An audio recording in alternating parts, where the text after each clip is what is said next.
नमस्कार, मैं हूं संजय समर। आप मॉर्निंग इंडिया का विचार मीमांसा देख रहे हैं। आज हम बात करेंगे कोयला नगरी धनबाद की। धनबाद किसी परिचय का मोहताज नहीं। बताया जाता है कि एक सिनेमा बना था त्रिदेव। वहाँ 3 देव हुआ करते थे, सत्यदेव, सूरजदेव, इन्हीं को मिला करके त्रिदेव एक सिनेमा बना था जो धनबाद की बातों को जनता के पास सीधे सीधे परोस रहा था। ऐसा कहा जाता है कि त्रिदेव एक सच्ची घटना पर आधारित फिल्म थी। उसके बाद एक फिल्म बनी वासेपुर। वासेपुर के बारे में भी कहा जाता है कि यह एक सच्ची घटना पर आधारित फिल्म है। धनबाद शुरू से ही विवाद में रहा है। अभी हाल की बात करें तो वहाँ से भारतीय जनता पार्टी के सांसद होते हैं ढुल्लू महतो और माले के विधायक होते हैं निरसा से अरूप चटर्जी। ये दोनों में जुबानी जंग हो रही है। इस जुबानी जंग में शब्दों का, रिश्तों का कोई मर्यादा नहीं बच पा रहा है। ढुल्लू महतो एक विधायक को कछुआ बेलचट्टा बोल रहे हैं, तो अरूप चटर्जी सांसद के भाई लोगों पर असंसदीय शब्दों का इस्तेमाल कर रहे हैं। आइए मैं धनबाद के बारे में बताता हूँ। 1980 से लेकर के चलता हूँ अब तक, और अभी क्या स्थिति है इसके बारे में भी मैं आपको बताता हूँ। धनबाद को समझना केवल एक जिले को समझना नहीं है, बल्कि भारत के औद्योगिक, श्रमिक और राजनीतिक इतिहास के एक महत्वपूर्ण अध्याय को समझना है। 1980 से 2000 का दौर धनबाद के लिए सबसे अधिक उथल पुथल वाला माना जाता है। यह वह समय था जब कोयला केवल ईंधन नहीं था, बल्कि राजनीति, अर्थव्यवस्था, ट्रेड यूनियन, सामाजिक संघर्ष और क्षेत्रीय अस्मिता का केंद्र बन चुका था। 1973 में कोयला खदानों के राष्ट्रीयकरण के बाद धनबाद का महत्व अचानक बढ़ गया। कोयले के उत्पादन, परिवहन, ठेका व्यवस्था और श्रमिक संगठनों का प्रभाव तेजी से बढ़ा। हम बता दें कि ट्रेड यूनियन केवल मजदूरों के अधिकारों तक सीमित नहीं रहा, बल्कि स्थानीय राजनीति और चुनावी समीकरणों की निर्णायक शक्ति बन गई। 1980 के दशक में धनबाद की राजनीति को मोटे तौर पर 3 धाराओं में बांटा गया, जिसमें एक धारा थे ए.के. राय। ए.के. राय को ईमानदार नेता के रूप में चिन्हित किया गया है। ए.के. राय वहाँ से सांसद भी रह चुके हैं। ए.के. राय कोयला की राजनीति के सबसे अलग व्यक्तित्व माने जाते हैं। पेशे से केमिकल इंजीनियर रहे ए.के. राय ने मजदूरों, विस्थापितों, गरीबों की आवाज़ को राजनीतिक मंच दिया। उन्होंने मार्क्सवादी समन्वय समिति की स्थापना की और कई बार सांसद तथा विधायक रहे। वे सादगी, वैचारिक प्रतिबद्धता और श्रमिक राजनीति के प्रतीक माने जाते हैं। दूसरी तरफ सूरजदेव सिंह ने जनता मजदूर संघ के माध्यम से कोयलांचल की राजनीति में बड़ा प्रभाव स्थापित किया था। वे झरिया से विधायक रहे और मजदूर संगठनों के माध्यम से उनकी मजबूत पकड़ बनी। समर्थक उन्हें श्रमिकों का नेता मानते थे, जबकि विरोधी उन पर कठोर राजनीतिक शैली अपनाने के आरोप लगाते रहे। उनका व्यक्तित्व आज भी धनबाद की राजनीति का महत्वपूर्ण अध्याय है। इसके बाद आते हैं विनोद बिहारी महतो। विनोद बिहारी महतो ने केवल मजदूर की राजनीति नहीं की, बल्कि क्षेत्रीय अस्मिता और राजनीति को स्वर दिया। उन्होंने ए.के. राय और शिबू सोरेन के साथ मिलकर झारखंड आंदोलन को नई दिशा दी। 1970 के दशक में इन नेताओं के सहयोग से आगे चलकर झारखंड मुक्ति मोर्चा का गठन हुआ, जिसने अलग राज्य आंदोलन को जन आंदोलन का रूप दिया। हम बात करें ट्रेड यूनियन बनाम ट्रेड यूनियन की, तो 1980 का दशक केवल मजदूर अधिकारों का संघर्ष नहीं था, यह ट्रेड यूनियनों के बीच वर्चस्व की लड़ाई का भी दौर था। INTUC, जनता मजदूर संघ, बिहारी कोयलरी कामगार यूनियन, AITUC और अन्य संगठनों के बीच प्रतिस्पर्धा बढ़ी। चुनाव केवल विधानसभा या लोकसभा के नहीं होते थे, कई बार कोयलियरी में यूनियन का चुनाव भी राजनीतिक प्रतिष्ठा का विषय माना जाता था। हम बताएं कि 1980 से 1990 के दशक में कोयले के परिवहन, ठेका, स्क्रैप, श्रमिक आपूर्ति और अन्य आर्थिक गतिविधियों पर नियंत्रण को लेकर अनेक हिंसक संघर्ष हुए। इसी दौर में कोयला माफिया शब्द राष्ट्रीय मीडिया में प्रचलित हुआ। यह भी उतना ही सच है, उस समय पूरे धनबाद को अपराध से जोड़कर देखना गलत होगा। लाखों सामान्य श्रमिक, अधिकारी, नागरिक ईमानदारी से अपना जीवन जी रहे थे। सामान्य तौर पर जीवन जीना बड़ा कठिन हो गया था। सामान्य लोग, समान श्रमिक, समान मजदूर अपना पेट पालने के लिए कई प्रकार के काम कर रहे थे, लेकिन उनसे उन्हें लाभ नहीं मिलता था। बताया जाता है कि उनमें पैसा भी देना पड़ता था उन्हें, अपने कमाई का कुछ प्रतिशत वहाँ गुंडा टैक्स के रूप में वसूला जाता था। इसी बीच धनबाद के राजनीतिक इतिहास में सिंह मैंसन का जन्म होता है। अच्छे ढंग से सिंह मैंसन केवल एक भवन का नाम नहीं, बल्कि एक राजनीतिक प्रतीक उस वक्त तक बन चुका था, जिसका नेतृत्व सुरदेव सिंह करते थे। उसके बाद इनके कई भाई लोग उस सिंह मैंसन को चलाते रहे। सूरजदेव सिंह का निधन हो जाने के बाद इनके परिवार वाले उसको चलाने का कोशिश करते रहे। सूरजदेव सिंह आरा से चुनाव लड़े थे, सांसद का, MP का। उसी दरमियान दिल का दौरा पड़ने के बाद आरा संसदीय क्षेत्र से सूरजदेव सिंह विधायक रहे। वहाँ से उन्होंने आरा संसदीय सीट से चुनाव लड़ा था। चुनाव मतलब मतदान हो गया था, मतगणना बाकी थी। मतगणना के पहले उनको हार्ट अटैक हुआ, जिसके वो नहीं रहे। इस दिल का दौरा ने इनके परिवार को झकझोर कर रख दिया, लेकिन इनके भाई बच्चा सिंह और परिवार के लोगों ने इनके वर्चस्व को धनबाद में कायम रखा और मजदूर का नेता के रूप में ये लोग अपने आप को प्रतिष्ठित करने में लगे रहे। नतीजा ये हुआ कि इनके भाई बच्चा सिंह भी विधायक रहे। अलग राज्य बनने के बाद ये मंत्री भी बने, नगर विकास मंत्री बनाया गया। फिर आपसी कुछ तनातनी के बीच झरिया से सूर्यदेव सिंह जी की पत्नी कांति देवी चुनाव लड़ी, वो विधायक बनी। सूर्यदेव सिंह के पुत्र संजीव सिंह चुनाव लड़े, वो विधायक बने। वर्तमान में संजीव सिंह की पत्नी रागिनी सिंह झरिया से विधायक हैं। ये झरिया सीट इनके परिवार के इर्द गिर्द ही रहा।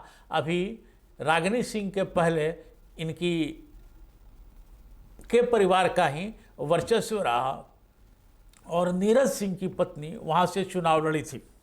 अभी हमने जिक्र किया था फिल्म का, त्रिदेव का और वासेपुर का। वासेपुर मूलतः धनबाद का एक पुराना इलाका है, जिसकी अपनी सामाजिक और आर्थिक पृष्ठभूमि है। बाद में गैंग्स ऑफ वासेपुर ने इसे पूरी दुनिया में प्रसिद्ध कर दिया, क्योंकि यह एक सिनेमा बना था जिसका नाम था गैंग्स ऑफ वासेपुर। फिल्म में दिखाई गई घटनाएं वास्तविक इतिहास से प्रेरित अवश्य है, लेकिन उसे इतिहास का दस्तावेज नहीं माना जा सकता है। मैं भी उसे दस्तावेज नहीं मान रहा हूँ, लेकिन ये कहा जाता है कि ये सच घटना पर आधारित पिक्चर थी। ये कहा जाता है, न कि उस पर दावा ठोका जाता है। अनेक पात्र, घटनाएं और समय क्रम सिनेमाई परिस्थिति के अनुसार बदले भी गए हैं। इसलिए धनबाद का अध्ययन फिल्मों से नहीं, बल्कि इतिहास, समाज, राजनीतिक और दस्तावेजों से करना चाहिए। 15 नवंबर 2000 को अलग राज्य बनने के बाद कोयलांचल की राजनीति का स्वरूप भी धीरे धीरे बदलने लगा। क्षेत्रीय दलों का प्रभाव भी बढ़ा। हाँ, झारखंड को प्रकृति ने जितनी उदारता से खनिज संपदा दी है, उतनी ही निर्ममता से उसे संघर्ष भी दिया है। कोयले की काली चमक ने धनबाद, बोकारो, गिरिडीह जैसे इलाकों को देश की ऊर्जा राजधानी बनाया, लेकिन इसकी चमक की परछाई में अपराध, माफियागिरी, राजनीतिक टकराव और आम जनता की पीड़ा का एक लंबा इतिहास भी पनपता रहा। दुर्भाग्य यह है कि दशकों बाद भी यह इतिहास बदलता हुआ नहीं दिखता, बल्कि नए चेहरों और नए आरोपों के साथ बार बार दोहराया जाता है। हाल के दिनों में सांसद ढुल्लू महतो और विधायक अरूप चटर्जी के बीच चली तीखी बयानबाजी ने पुराने सवाल को फिर जीवित कर दिया है। आरोप प्रत्यारोप के इस दौर में गैंगस्टर प्रिंस खान का नाम भी सामने आया, जिसने पूरे विवाद को और गंभीर बना दिया। दोनों नेताओं ने एक दूसरे पर गंभीर आरोप लगाए। एक ओर अपराधियों को संरक्षण देने के आरोप लगे तो दूसरी ओर कोयला कारोबार और स्थानीय उद्योगों को लेकर सवाल उठे। इसी बीच विधायक अरूप चटर्जी को प्रिंस खान की ओर से कथित धमकी मिलने और उसके बाद प्रशासन द्वारा प्रिंस खान की संपत्तियों पर कार्रवाई ने पूरा घटना को नया मोड़ दे दिया। लेकिन इस पूरे विवाद पर सबसे दुखद पक्ष यह नहीं कि दो नेता एक दूसरे पर आरोप लगा रहे हैं। सबसे बड़ा प्रश्न यह है कि इन सब के बीच आम जनता कहाँ है। धनबाद की धरती ने वर्षों से कोयला मजदूरों की मेहनत, विस्थापित परिवारों के आंसू, अवैध खनन से उजड़े गांव और बेरोजगारी की मार झेली है।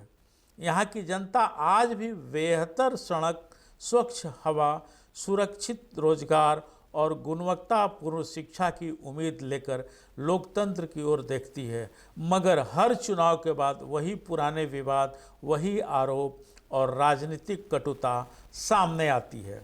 यह कोई पहला अवसर नहीं। झरिया की धधकती आग, अवैध खनन, रंगदारी, ट्रांसपोर्ट नेटवर्क, स्क्रैप कारोबार और कोयले की समानांतर अर्थव्यवस्था बरसों से राजनीतिक विमर्श का हिस्सा रही है। सरकारें बदलती रहीं, चेहरे बदलते रहे, लेकिन जनता के मूल प्रश्न वहीं के वहीं खड़े रहे।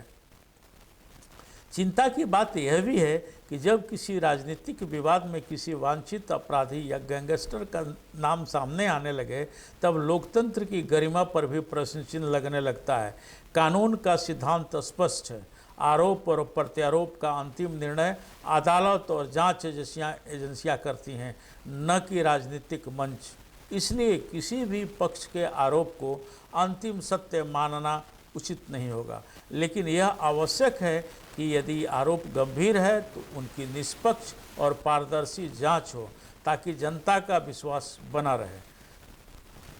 दरअसल झारखंड की राजनीति को सबसे अधिक नुकसान व्यक्तिगत संघर्षों ने पहुंचाया है। विकास का एजेंडा अक्सर राजनीतिक टकराव की भेंट चढ़ गया है। विधानसभा से लेकर सड़क तक बहसें व्यक्ति केंद्रित हो जाती हैं, जबकि चर्चा होनी चाहिए कि राज्य में कितने युवाओं को रोजगार मिला, कितने अस्पताल बेहतर हुए, कितने स्कूलों की स्थिति सुधरी और खनिज संपदा का लाभ स्थानीय लोगों को कितना पहुँचाया गया। लेकिन झारखंड के कोयलांचल की विडंबना यही है कि जिस धरती से देश को ऊर्जा मिलती है, उसी धरती के अनेक परिवार आज भी बुनियादी सुविधाओं के लिए संघर्ष कर रहे हैं।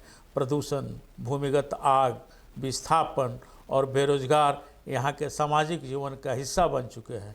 ऐसे में ये राजनीतिक नेतृत्व से अपेक्षा रहती है कि वह समाधान प्रस्तुत करे, न कि विवाद। बात करें राजनीतिक बयानबाजी लोकतंत्र का हिस्सा है, लेकिन उसकी भी एक मर्यादा होती है। जब भाषा कटु होती है, आरोप व्यक्तिगत होते हैं और अपराध जगत के नाम राजनीतिक विमर्श का हिस्सा बनने लगते हैं, तब जनता का भरोसा कमज़ोर होने लगता है। लोकतंत्र की शक्ति विरोध में नहीं, बल्कि वैचारिक प्रतिस्पर्धा में होती है। आज आवश्यकता इस बात की है कि कोयला क्षेत्र की राजनीति को अपराध और आरोपों की छाया से बाहर निकाला जाए। अवैध खनन पर कठोर कार्रवाई हो, रंगदारी तंत्र पर निर्णायक प्रहार हो, पुलिस और जांच एजेंसियां पूरी स्वतंत्रता से काम करें तथा किसी भी राजनीतिक प्रभाव से ऊपर उठकर दोषियों के खिलाफ कार्रवाई हो। इससे भी अधिक जरूरी यह है कि जनता को यह विश्वास मिले कि राज्य की राजनीति का केंद्र उनकी समस्याएं हैं, न कि नेताओं के व्यक्तिगत संघर्ष। झारखंड के सामने अवसर भी कम नहीं है। खनिज संपदा, औद्योगिक संभावनाएं, पर्यटन, कृषि, युवा शक्ति राज्य को नई दिशा दे सकते हैं। लेकिन यह तभी संभव होगा जब राजनीतिक ऊर्जा आरोप प्रत्यारोप में नहीं बल्कि विकास के प्रतिस्पर्धा में खर्च होगी। हम बता दें कि ढुल्लू महतो और रूप चटर्जी का विवाद समय के साथ समाप्त हो जाएगा। अदालतें अपना काम करेंगी, जांच एजेंसियां अपना दायित्व निभाएंगी और राजनीति आगे बढ़ जाएगी। लेकिन इतिहास यह याद रखेगा कि उस दौर में झारखंड की जनता क्या चाहती थी। जनता न तो अंतहीन आरोप चाहती है और न ही अपराध और राजनीति की गठजोड़ चर्चा। उसे चाहिए रोजगार, कानून का राज, सुरक्षित जीवन और विकास की ठोस दिशा। लोकतंत्र की असली परीक्षा इसी में है। राजनीति जनता के प्रश्नों का उत्तर बने, स्वयं प्रश्न न बन जाए। झारखंड की धरती ने संघर्ष बहुत देख लिया है। अब समय है कि यहाँ की राजनीति भी कोयले की कालिख से निकलकर विकास की उजली रोशनी की ओर कदम बढ़ाए। तभी यह समृद्ध राज्य अपनी वास्तविक क्षमता के अनुरूप आगे बढ़ सकेगा।